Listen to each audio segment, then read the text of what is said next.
என்னென்னமோ சொன்னாங்க, ஒரு ஜோசியத்தை நம்புறது அவருடைய பர்சனல் இது. ஆனால் தன்னுடைய பர்சனல் ஜோசியக்கார கூட்டு வந்து அரசியலில் கொண்டு வந்தாலும் பரவாயில்ல, உங்க கட்சியில அவர் பொறுப்பு கொடுத்தார், அதை யாரும் கமெண்ட் பண்ணல. அரசாங்கத்தில் நீங்கள் அவருக்கு பொறுப்பு கொடுக்கிறீர்கள் என்றால் உங்களுடைய நம்பிக்கையை நாங்கள் சந்தேகப்படுகிறோம். இதை வந்து ஒரு பாஜக அரசாங்கம் செஞ்சிருக்காதுங்க. இவங்க சொல்றாங்க இல்லையா, பாஜக எல்லாத்தையும் இப்படி பாக்குது அப்படி பாக்குதுன்னு சொல்லக்கூடிய அப்படிப்பட்ட பாஜக கூட செய்யாத ஒரு விஷயத்தை, செய்ய தயங்குகிற ஒரு விஷயத்தை இவர் செய்து விட்டார் இன்றைக்கு.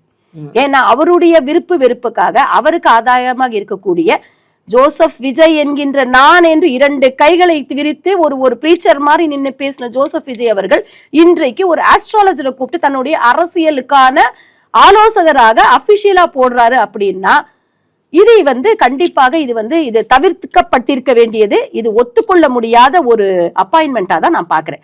ஏன்னா அது வந்து தவறான ஒரு அணுகுமுறைக்கு சென்றடையும். ஏன்னா அது வந்து அப்போ வந்து ஒரு கட்சி வந்து ராஜகுரு மாதிரி போட்டிருக்கிறாரா, பழைய மாதிரி போயிடுவோமா, கற்காலத்துக்கு போயிடுவோமா, ராஜராஜ சோழன் பீரியடுக்கு, அப்பதான் அரசாங்கம் இருப்பாங்க, அப்ப ராஜகுரு இருப்பாங்க, ராஜகுருடைய அட்வைஸ்ல போகும். சோ அப்படிப்பட்ட ஒரு அணுகுமுறையை இவர் கொண்டு வருகிறார். இதுதான் நாங்கள் விரும்பிய மாற்றமா? இதுதான் இவருக்கு ஓட்டு போட்ட மக்கள் எதிர்பார்த்த ஒரு விஷயமா? இதுதான் இவர் பொதுமக்களுக்கு செய்யக்கூடிய ஒரு நலனா?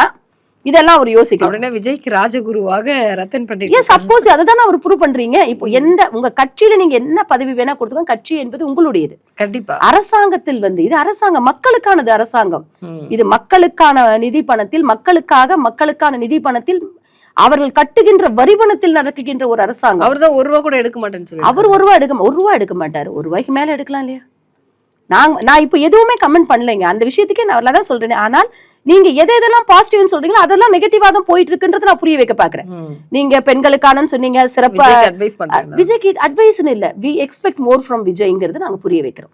ஒரு மாற்றத்தை நோக்கி நீங்கள் வரும்பொழுது எங்களுக்கு பிடித்தது என்ன பிடித்ததுன்னு கேட்டீங்கன்னா, நாங்கெல்லாம் அதாவது வந்து எல்லோருமே அண்டர் எஸ்டிமேட் பண்ணி நாங்க விஜய் ஜெயிக்க மாட்டோம். ஆனா நீங்கள் ஒரு பெருவாரியான வாக்குகளை பெற்று 108 தொகுதிகளை வின் பண்ணி வந்திருக்கீங்க பொழுது நீங்க அன்பயஸ்டா மற்றவர்களை மதித்து, எல்லா கட்சிக்காரர்களையும் மதித்து, நீங்க அன்பயஸ்ட் இந்த மாதிரி ரிக்கி பண்டிட் எல்லாம் கூப்பிட்டு வைக்க கூடாதுங்க. கூட வச்சு அவருக்கெல்லாம் ஒரு பொறுப்பு கொடுத்து உங்களை நீங்களே அசிங்கப்படுத்திக் கொள்ளாதீர்கள்.